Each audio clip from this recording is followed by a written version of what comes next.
"Oh, sorry, sir. No dogs bigger than the mark on the sign are allowed."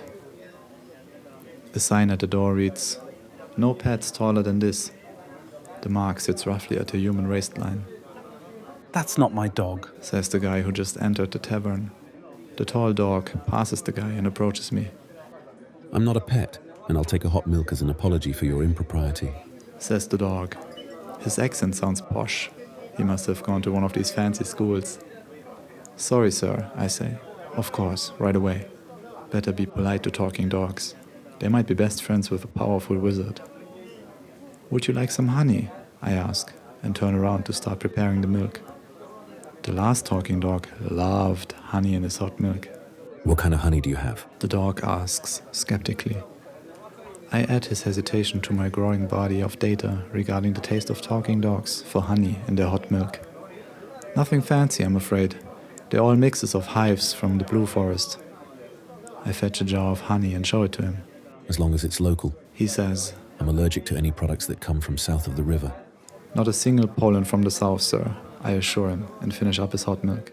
Thanks. He says and enjoys a deep breath of the scent.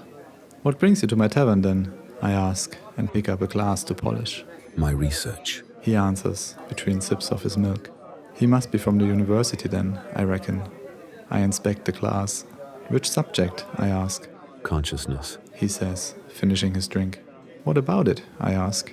Having consciousness as a research subject is like investigating the whole world. He leans back and takes a deep breath. I know this look all too well from my decades in the tavern.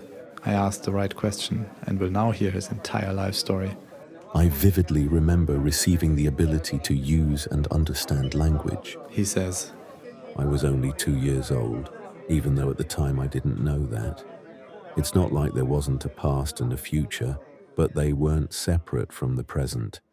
In fact, nothing was really separate from anything. Just as the Eastern philosophers described the self with a capital S, a unified field of experience. Then suddenly, after visiting a wizard, the voices my humans made began to take shape.